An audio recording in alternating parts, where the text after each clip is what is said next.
sahabat Raja Dahroni Channel dimanapun berada, terima kasih sudah membuka dan menonton video di channel YouTube ini. Biar tim Yatma semangat untuk bikin konten positif dan bermanfaat, pastikan subscribe, like, dan komen ya. Sampai jumpa di video-video berikutnya, sahabat.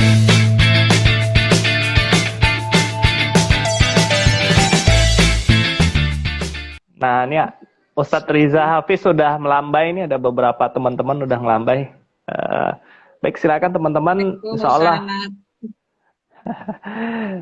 Insya Allah sore ini kita akan bahas tentang janji saya kemarin di flyer Instagram, Facebook dan lain sebagainya tentang aku, kamu, dan kuah, Bu ya. Kantor urusan agama ya. Jadi kemarin saya sudah ngobrol ya. Kalau kemarin itu pasca nikah, kalau sekarang pranikah sebenarnya ya. Insyaallah walaupun masih sedikit, nanti insyaallah kita siarkan ulang lagi di relay di YouTube dan lain sebagainya. Mudah-mudahan nanti banyak yang simak. Nanti saya sati juga dengan flyer-flyer, Bu ya. Mudah-mudahan nanti banyak yang bisa lihat di YouTube dan lain sebagainya. Insyaallah banyak sekarang sarana menebarkan kebaikan, insyaallah ya. Mudah-mudahan. Kita mulai, Bu ya. Boleh. Tapi sebelumnya saya pastikan suara saya lancar, Bu ya. Tidak tersendat seperti kemarin ya. Alhamdulillah. Baik, bismillahirrahmanirrahim. Assalamualaikum warahmatullahi wabarakatuh. Kita akan bahas tentang aku, kamu, dan kuah ya. Nah, Bu, pandemi sudah berapa tahun terakhir ini ya? Ini tahun kedua ya, melihat ya, membuktikan dari browsing ada begitu banyak ya pasangan yang menikah di kantor kuah itu karena dispensasi ya. Karena ini juga problem ya untuk anak-anak muda ya, yang usia SMP, SMA ya, itu juga problem. Pandemi ternyata punya problem lain ya, problem masyarakat. Dan kalau kita simpulkan kan ternyata sebelum ke kantor, di kantor kuah itu kan ada dua model ya pernikahan. Pernikahan karena keterpaksaan ya, pernikahan yang memang direncanakan ya. Keterpaksaan yang tadi datanya terus meningkat, Bu. Nanti sangat gampang di browsing, nggak hanya di Kepri tapi beberapa daerah saya browsing tadi internet, meningkatnya juga cukup tajam ya, dari sebelum pandemi sampai pandemi. Nah, kali ini kita coba mendiskusikan pengalaman Bu Ismi lah ya, mungkin berawal dari pengalaman Bu Ismi ya, bagaimana aku kamu sehingga menjadi ke kantor kuah ya, kisah nikahnya Bu Ismi lah ya, dan mungkin nanti bisa banyak kita diskusi tentang bagaimana sih menyiapkan pernikahan itu, bagaimana sih kemudian kita memilih kriteria itu bagaimana, mungkin bisa panjang sebenarnya diskusinya, Bu. Oke, Bu, mungkin silakan disapa teman-teman di IG ya, dan dimulai dari cerita Ibu lah, gimana mungkin di proses ya dari aku kamu menjadi ke kantor kuah gitu. Silakan. Baik, terima kasih. Assalamualaikum warahmatullahi wabarakatuh. Waalaikumsalam warahmatullahi wabarakatuh. Di rumah ya. Alhamdulillah. Jadi kalau berbicara tentang aku, kamu, dan kuah, sebetulnya kalau untuk saya mereview balik peristiwa yang sudah sangat lama ya, 27 tahun ya, sudah 27 tahun. Oh iya. Dan saya menikah muda ya, termasuk bilangan muda. Saya menikah pada usia 21 tahun dan masih kuliah. Masih kuliah. 21 tahun dan masih kuliah. Dan itu berangkat dari satu kesadaran bahwa kalau memang sudah saatnya ya, sudah jodohnya ada, kenapa tidak gitu ya. Dan saya termasuk penganut aliran nikah tanpa pacaran. Oh, nikah tanpa pacaran. Nikah tanpa pacaran. Jadi yang datang itulah yang memang punya nyali gitu ya. Dia memenuhi dia, kemudian ya akhirnya itulah jalan yang kita tempuh gitu. Karena memang kalau dengan pacaran tidak jamin juga berjodoh sampai ke tua gitu ya, ke Betul, Bu. tua. Kenapa Setiap sama-sama tidak ada jaminannya, kenapa nggak ke tua aja dulu gitu ya, ke Iya, iya. tua, dan kemudian sambil jalan adanya penyesuaian, pengenalan dengan suami gitu ya. Iya, benar. Maka untuk pengenalan dengan calon suami seperlunya saja, karena menikah itu kan bagian dari, kalau kata ustadz-ustadz kita ya, Iya, menikah benar. itu kan ibadah yang paling panjang, ibadah yang paling panjang. Ya, Jadi paling dia panjang. berlaku sejak kita menikah di ijab kabul Ya. itu sampai dengan waktu yang Allah saja yang menentukan. Karena dia Betul. ibadah paling panjang, berarti yang terpenting adalah bagaimana kita menyiapkan. Ibarat banyak nasihat orang tua kan, berumah tangga tuh seperti mengarungi lautan ya dengan bahtera. Mengarungi lautan dengan bahtera.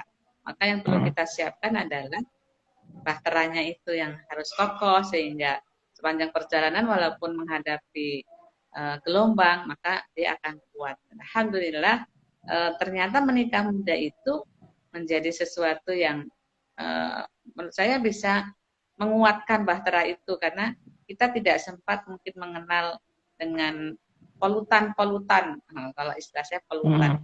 Artinya kita nggak kenal dengan yang dunia-dunia sebelum menikah yang terlalu banyak. Jadi fokus hanya pada pasangan halal yang sudah diberikan. Dan alhamdulillah usia pernikahan sudah 27 tahun. Mungkin apa yang bisa di-share ya dari sisi pengalaman-pengalaman itu. Karena kita nikah tanpa pacaran, mungkin ceritanya tidak terlalu banyak nih kalau nikah tanpa pacaran. Pokoknya tahu-tahu kita dilamar gitu ya.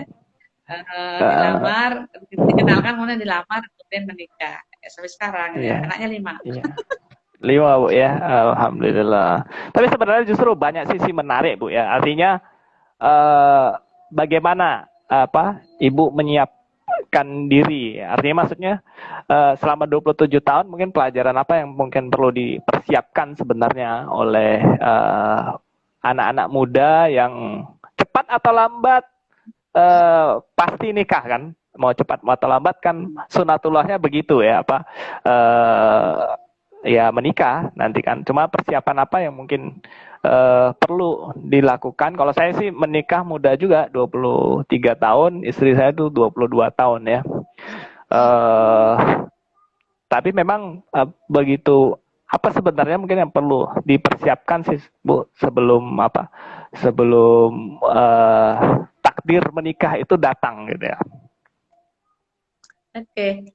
Jadi intinya ketika kita belum, kan tadi kata Bang Dahroni kan setiap orang bakal menikah ya, cepat atau lambat bakal menikah.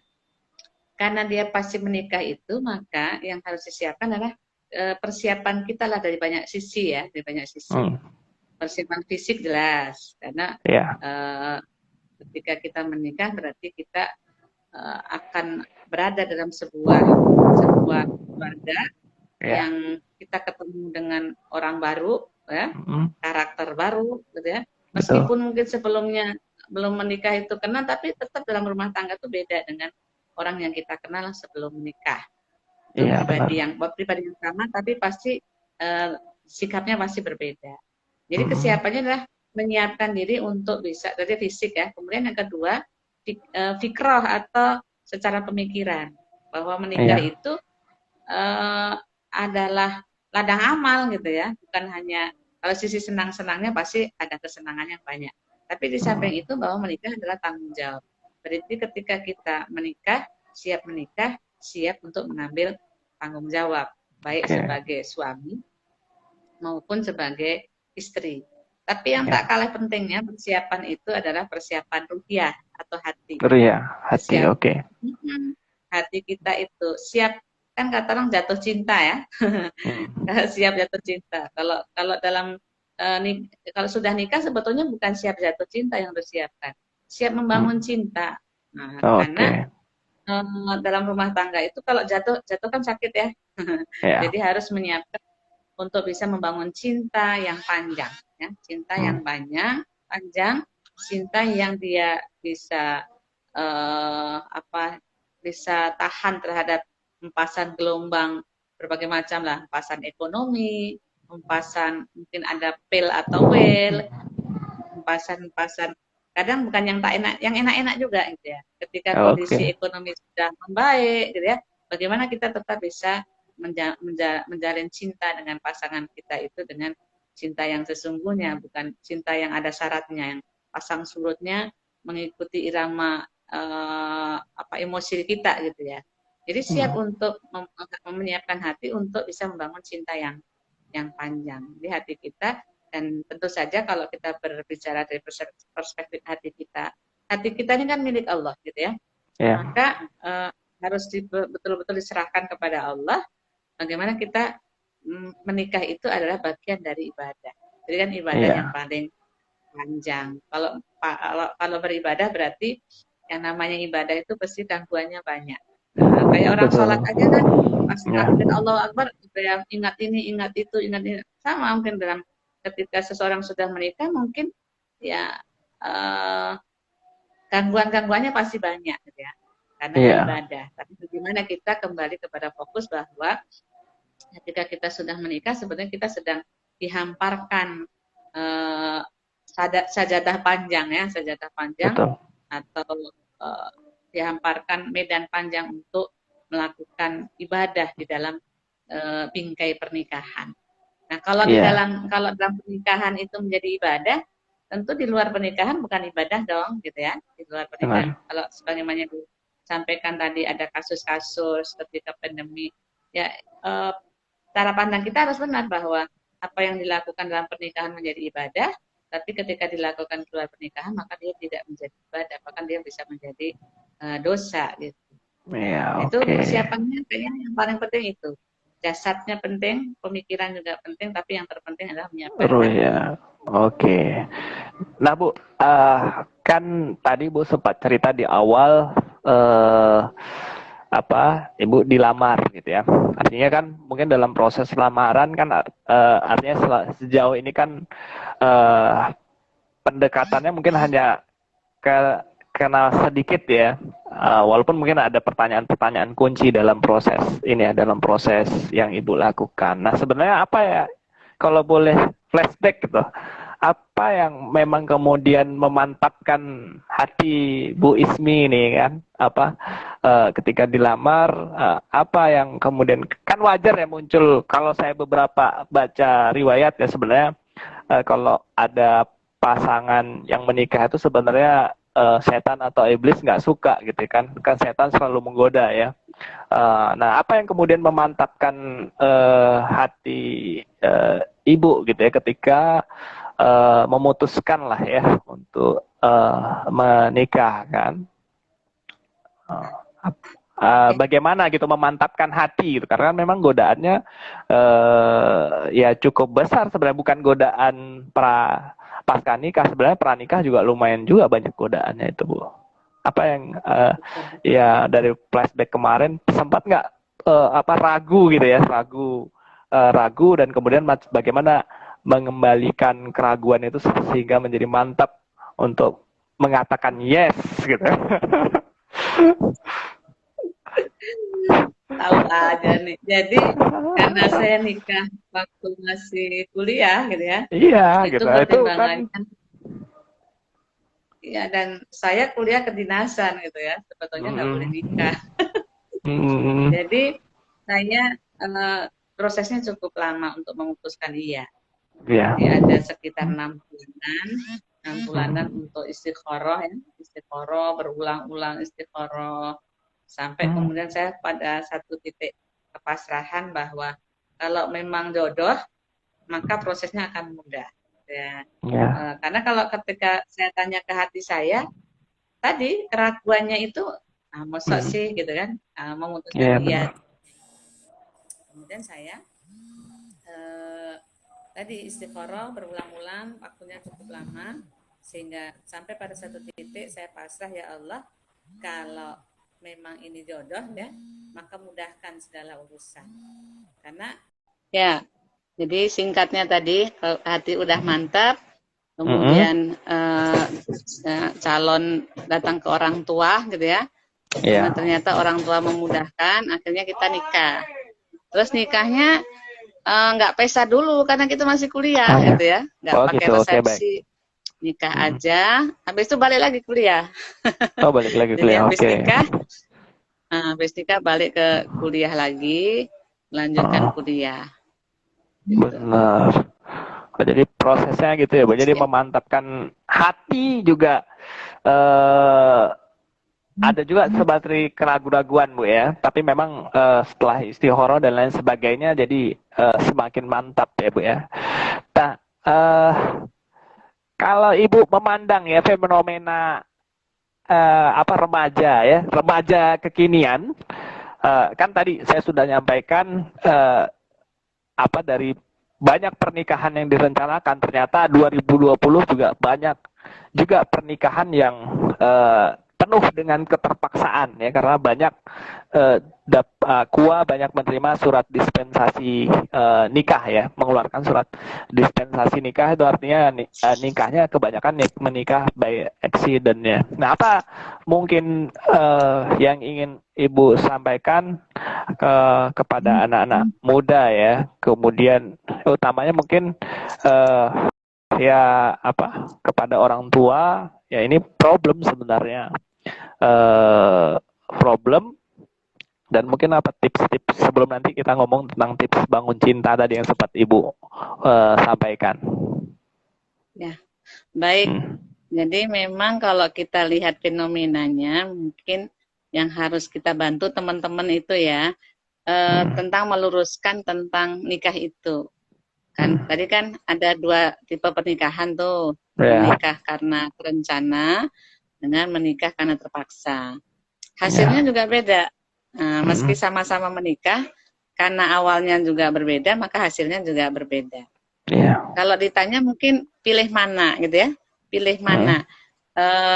Nikah terencana dengan tentu saja kita bisa mengatur sedemikian rupa dan akhirnya hasilnya juga sesuai yang kita rencanakan, atau menikah yang tidak terencana hanya karena, mohon maaf, karena accident gitu ya, karena accident yang sebenarnya belum mau menikah, belum ada rasa untuk tanggung jawab untuk bisa untuk memenuhi kriteria sebagai seorang ibu atau seorang ayah, tapi karena ada accident yang disebabkan karena ketidakmampuan menahan gejolak barangkali, maka akhirnya terpaksa menikah ya.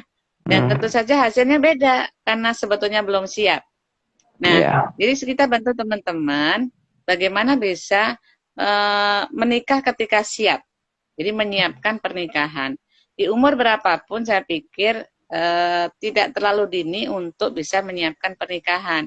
Mungkin kita kan batas anak-anak itu 18 tahun ya. Iya, 18 tahun ya. itu kan batas secara undang-undang untuk disebut dia sudah dewasa lah, bukan anak-anak lagi.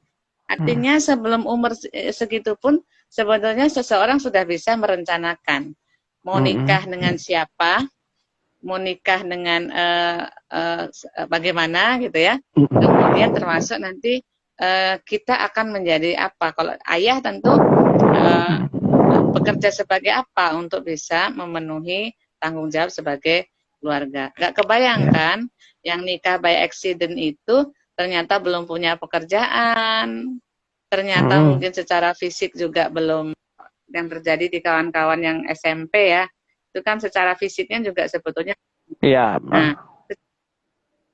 secara fisik kan sebetulnya belum siap untuk menjadi ibu ya, menjadi ibu, atau mungkin belum siap secara fisik untuk melayani suami gitu ya. Akhirnya kan ada trauma-traumatis yang tertinggal, yang harusnya itu menjadi ibadah yang menyenangkan, tapi karena accident akhirnya jadi keterpaksaan dan keterpaksaan berikutnya. Mungkin dari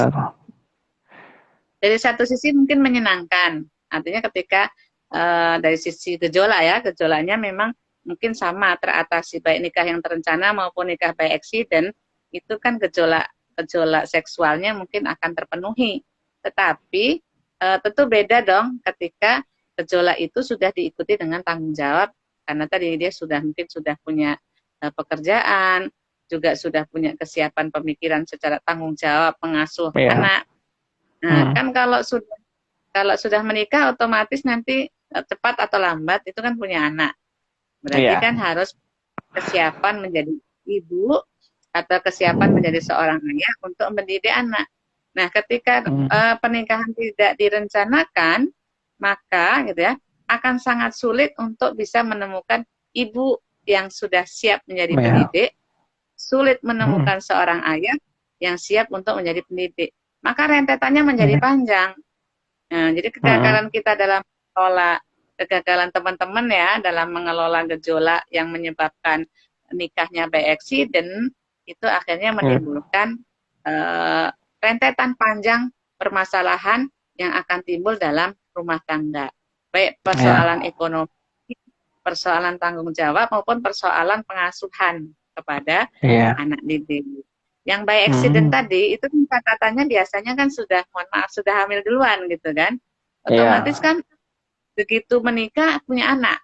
Ya, begitu menikah langsung punya anak. Sementara belum diikuti dengan kesiapan secara emosional, kesiapan secara finansial, kesiapan secara pemikiran untuk bisa menjadi orang tua dalam arti yang sesungguhnya gitu. Nah itu. Jadi kalau menurut saya, kita tidak punya cara lain kecuali memang mengelola gejolak itu. Nah, mengelola gejolak nafsu untuk bisa mungkin melampiaskan ya gejolak itu, menunggu saat kapan? Saat siap. Saat siap secara keseluruhan. Siap secara fisik, siap secara pemikiran, dan siap secara tadi untuk siap mengambil tanggung jawab lah. Karena ibaratnya kan mengambil, kalau laki-laki ya, laki-laki itu kan dia posisinya kan dia yang mengajukan lamaran gitu ya, dia yang meminang gitu ya. Yang dipinang itu kan anak orang. Dipinang adalah orang yang dia adalah menjadi anak, barangkali menjadi anak kesayangan dalam keluarganya, yang sebelum menikah biasanya seorang anak gadis kebutuhannya semuanya dipenuhi oleh kedua orang tuanya. Maka ketika menikah, maka kebutuhan si gadis ini akan pindah tuh kepada suaminya. Maka tentu harus menyiapkan finansial untuk bisa mengambil tanggung jawab dalam keluarga. Belum lagi kalau kemudian punya anak. Maka ada istilah tuh ketika pernikahan sudah lama gitu ya, Kak, dulu waktu belum menikah istri saya yang paling cantik gitu ya, yang paling cantik dilihat gitu ya. Tapi ketika sudah menikah, kenapa istrinya nampak membosankan? Ya iyalah gitu ya. Waktu sebelum menikah, istri kita itu dibiayai oleh orang tuanya untuk jadi cantik, ya kan? Nah setelah menikah, apakah suaminya bisa membiayainya agar istrinya tetap cantik? Nah sampai ke situ gitu, sampai ke situ. Jadi menikah bukan hanya sekedar tentang gejolak nafsu, tapi menikah adalah soal tanggung jawab. Jadi kita teman-teman muda nih harus kita bantu nih, gimana caranya? Mungkin kita perlu bikin komunitas-komunitas jombloan dan jombloati yang nanti menyiapkan mereka untuk menikah gitu. Betul Bu. Iya betul. Agar nikahnya by planning ya, bukan karena by accident. Iya benar. Betul, saya mau underline tadi itu Bu, yang gejolak ya. Memang puasa ini adalah sarana untuk menahan gejolak tadi ya. Saya sampai dulu waktu masih jomblo itu puasa Senin Kamis rajin Bu. Untuk menahan gejolak gitu. Cuma pertanyaannya puasa Senin Kamisnya sampai kapan gitu. Jadi ya harus menyiapkan dan mematangkan diri memang. Terkait menikah itu ya. Nah tapi Bu, tadi satu hal yang di underline di awal itu membangun cinta. Nah bagaimana seorang ibu Ismiati gitu ya, ini dalam perspektif perempuan ya, membangun rasa cinta yang tadi prosesnya dalam waktu 6 bulan. Nah, bagaimana kemudian seorang ibu Ismiati membangun cinta? Mungkin ada tips-tipsnya Bu yang bisa, artinya kan ada dua orang yang bertemu dengan mungkin latar pendidikan sama Bu ya, tapi kan latar yang lainnya, latar belakang ada banyak hal ya. Nah itu gimana cara bangunnya tuh Bu? ini menarik ini gitu ya. Jadi setelah 6 bulan istikharah pun gitu ya, Iya. saya sudah pasrah tadi ya, saya tidak juga menemukan nilai yang menguatkan bahwa saya itu mencintainya. Memang tidak ada cinta gitu ya. Jadi boleh Iya. dibilang kita menikah tanpa cinta hanya berbekalkan keyakinan yang baik aja kepada Allah Subhanahu wa taala. Bahwa ketika memang sudah jodohnya berarti dimudahkan. Maka tadi proses membangun cinta itu yang saya underline dan saya rasakan bahwa seumur hidup, sepanjang pernikahan, setiap hari, setiap saat itu adalah belajar membangun cinta. Terus belajar mencinta. Dan ternyata memang usia pernikahan itu menjadi menjadi tolok ukur buat kita untuk seberapa sukses kita membangun. Jadi meskipun mungkin dalam setahun pertama cinta itu belum juga utuh gitu ya, mungkin gitu ya. Tapi terus ada upaya-upaya untuk membangun cinta sehingga sampai suatu saat kita menyadari bahwa cinta pasangan kita kepada kita tuh lebih besar daripada cinta kita kepada pasangannya. Misalnya cinta suami saya ke saya itu saya rasakan lebih besar daripada cinta saya kepada suami. Cinta saya mungkin masih bersyarat. Nah, masih bersyarat karena tadi masih terus membangun gitu kan. Tapi begitu kita merasakan bahwa kita ini menjadi orang yang dicintai, terus kita merasa betapa beruntungnya saya melihat, merasa ada orang yang mencintai kita setelah orang tua kita tentunya gitu ya.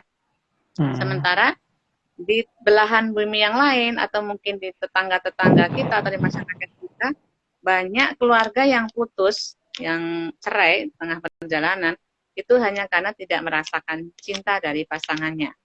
Nah, jadi saya merasakan betapa saya itu mendapatkan itu. Saya merasa dicintai gitu ya.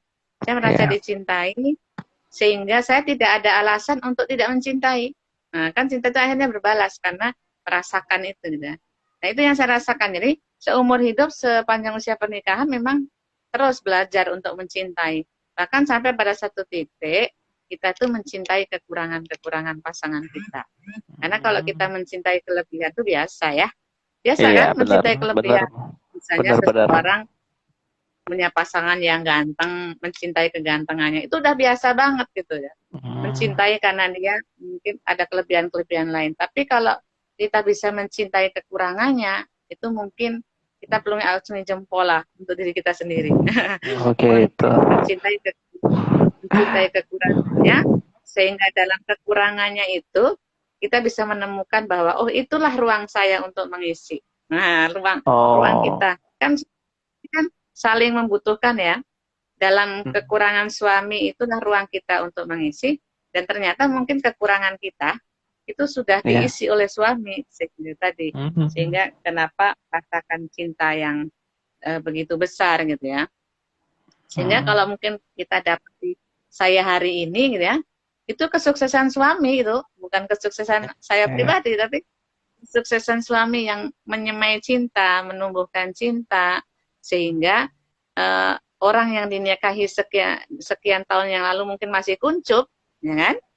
Maka dia dengan pernikahan itu, dengan disirami, akhirnya menjadi bunga. Makanya kan ada istilah tuh, biarkan kuncupnya mekar menjadi bunga gitu ya. Jangan sampai layu kan, bunga itu jangan sampai layu, tapi harus sampai usia tua pun dia tetap harus menjadi bunga yang mekar di keluarganya, menjadi ibu yang baik, istri yang selalu dirindui mungkin oleh suami gitu ya. Nah itu panjang deh gitu kan. Iya betul Bu, memang bisa sampai berbuka nih kalau kita teruskan. Nah tapi Bu, sebenarnya muncul satu hal lagi pertanyaan ya. Tadi menarik mencintai kekurangan. Nah ini ya memang kalimat itu tidak mudah ya disampaikan sebenarnya. Tapi keluar dari Ibu Ismiati ini kan hal yang menarik sebenarnya. Jadi penasaran juga saya untuk menggali ya, karena kemarin saya sempat ngomong sama Bu Suryani. Bu Suryani 30 April ini ya merayakan milad anniversary-nya ya perak ya 25 tahun. Ternyata usia pernikahan Bu Ismi lebih lebih lebih lebih apa ya? Lebih lama gitu ya. 2 digit ya. Lebih lama 2 tahun, 27 tahun dari Bu. Nah, mungkin bagaimana kemudian apa ini ya mencintai kekurangan itu gimana maksudnya dan bagaimana caranya tuh Bu? Uh, Sifat apa yang harus dimunculkan? Ketika kita sudah menganggap bahwa pernikahan adalah ibadah gitu ya, maka kekurangan pasangan kita itu adalah lahan amal kita, lahan ibadah kita. Kekurangan pasangan kita, lahan ibadah kita, di mana kita mengisinya. Kekurangan itu. Jadi ketika kita menuntut ya, kalau kita tidak mencintai kekurangannya kan kita menuntut suami itu berubah dari kekurangannya. Dan orang menuntut itu sakit loh. Orang kalau menuntut itu akan mudah kecewa, sakit gitu ya. Tapi bagaimana kita justru menjadikan kekurangannya itu tadi peluang buat kita gitu, peluang untuk melengkapinya. Contoh nih, suaminya kalau kita misalnya beresin kamar, habis itu handuknya diletakkan di kasur misalnya, ini kan kekurangan. Kalau dikasih tahu, pertama mungkin bisa tersinggung, 1 kali, 2 kali, mungkin belum akan berubah, masih akan begitu juga gitu ya. Mungkin bisa 3 kali, 4 kali. Akhirnya ketika kita menuntut pasangan yang kita berubah hanya gara-gara itu, kekurangan itu, maka kita menjadi orang kecewa. Sudah berapa kali dibilang, gitu kan? Sudah minta, nah itu kan kita kecewa. Tapi ketika kemudian kita menganggap, oh ini ada handuk di tempat tidur, itu kesempatan saya mindahin, ya kan? Itu kan contoh kecil. Ada contoh-contoh besar. Contohnya nih, misalnya, ini kan misalnya tidak terjadi di rumah tangga kita, saya gitu. Tapi bisa jadi terjadi di rumah tangga yang lain. Ketika misalnya suami dari sisi nafkah, dari sisi penghasilan mungkin kurang. Bagaimana sikap istri? Gitu. Nah, ketika memang kita suaminya dari sisi rezeki sedang kurang, ini kan sebenarnya peluang istri nih, istri untuk bisa ikut serta dalam upaya untuk menafkahi keluarga. Dan si istri sebenarnya dapat 2 pahala loh, ya, dapat 2 pahala tuh. Pertama adalah pahala sedekah, ya. Jadi pemberian seorang istri kepada suami itu adalah sedekah. Yang kedua, pahala untuk menjadikan keluarganya itu menjadi keluarga yang sakinah, mawaddah warahmah. Karena ketika kebutuhan keluarga terpenuhi, maka keluarganya menjadi keluarga yang stabil, harmonis, ya, harmonis. Ya, bayangkan kalau ya seorang istri menuntut suaminya harus bisa memenuhi seluruh kebutuhan rumah tangganya. Apa yang terjadi kira-kira, ya?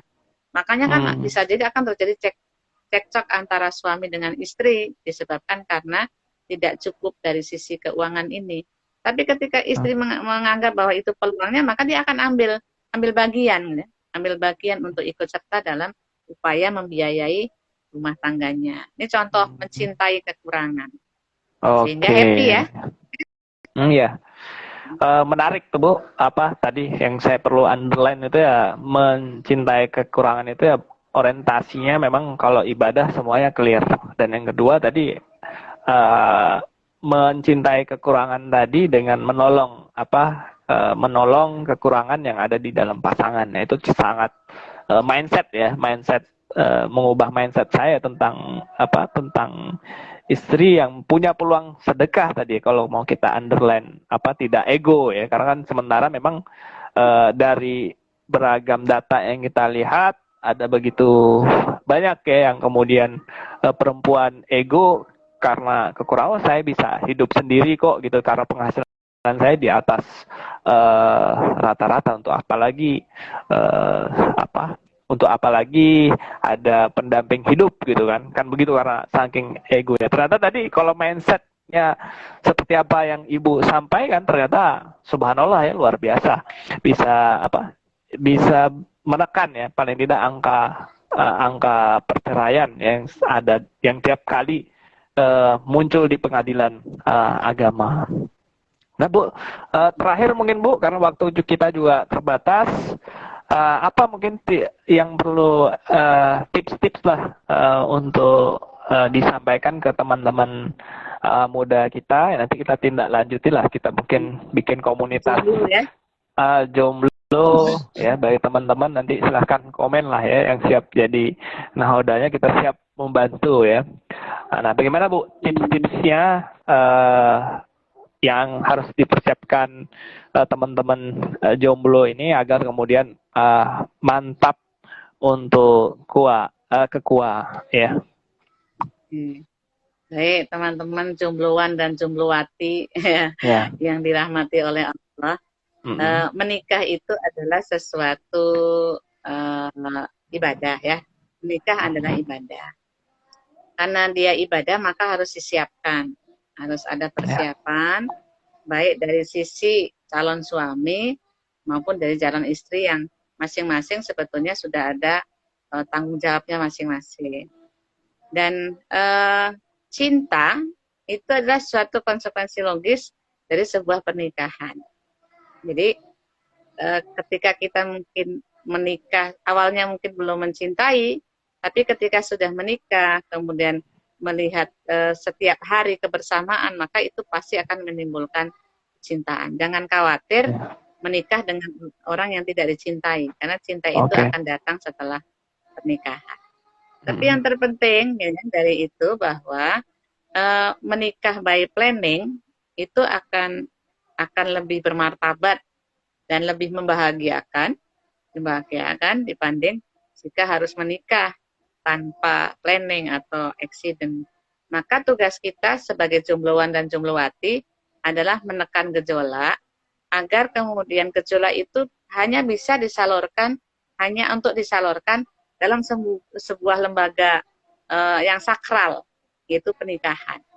Karena gejolak itu ketika dilampiaskan di dalam pernikahan, maka dia menjadi ibadah yang nilainya itu sangat besar nilai ibadahnya, karena dia menjadi faktor penentu kebahagiaan dalam rumah tangga. Tapi ketika gejolak itu dilampiaskan di luar pernikahan, maka dia akan menjadi belenggu, menyusahkan ya. Bahkan kalau kita berbicara dari sisi kacamata agama ya, kita akan terjebak pada dosa yang tidak berkesudahan. Makanya dalam Al-Quran itu kan wala taqrabu zina, kan jangan mendekati zina. Memang tugas kita menikah itu sebuah kepastian, sebuah keniscayaan, tapi menyiapkan pernikahan itu jauh lebih penting gitu ya, jauh lebih penting. Jadi yang perlu dipersiapkan adalah pertama tadi saya pada yang terpenting yaitu mempersiapkan mentalitas kita untuk menjadi orang yang bertanggung jawab dalam pernikahan, baik tanggung jawab sebagai suami maupun tanggung jawab sebagai seorang istri. Kemudian yang kedua yang harus dipersiapkan adalah pemikiran kita, mindset kita tentang menikah itu. Mindset itu penting karena ketika mindset kita benar tentang menikah, maka insya Allah rumah tangga kita pun jadi rumah tangga yang harmonis gitu. Menikah adalah bertemunya dua orang yang sama-sama beribadah, ya, sama-sama beribadah. Jadi suami beribadah, istri juga beribadah. Nah, yang terakhir adalah persiapan secara fisik. Maka ketika kita baru matang gejolaknya, gitu ya, maka jangan pernah untuk melampiaskan gejolak itu di luar pernikahan. Jagalah diri, ya, dengan menyibuk-nyibukkan diri dengan aktivitas yang positif, sehingga gejolak itu akan bisa diredam dan hingga suatu saat gejolak itu bisa tersalurkan di tempat yang halal. Berkah. Cakep. Ya, cakep. Itu barangkali. Oke, terima kasih Bu Ismi atas inspirasinya hari ini, dan mohon maaf pada teman-teman IG, sebenarnya Kamis kemarin ya cuma kendala teknis, ada gangguan sinyal dan jejaring, jadi baru kami live hari ini. Insya Allah nanti di relay di channel YouTube, dan saya akan mungkin untuk sesi kedua ini atau bincang santuy yang kedua nanti saya buat slide quote-quote menarik ya dari Bu Ismi dan Bu Suryani ya. Tapi yang jelas silakan teman-teman share, like, dan komen. Mudah-mudahan perbincangan ini bermanfaat dan kita doakan Bu Ismi ya, mudah-mudahan usai Ramadan ya, jombloan dan jomblowati ditemukan jodoh terbaiknya ya. Yang sudah menikah, mudah-mudahan Allah kuatkan cintanya dan kuatkan kesetiaannya, dan mudah-mudahan ini doa terbaik juga untuk kita semua. Baik, bila taufik hidayah, kami undur pamit dulu ya Bu Ismi. Assalamualaikum warahmatullahi wabarakatuh. Wassalamualaikum warahmatullahi wabarakatuh.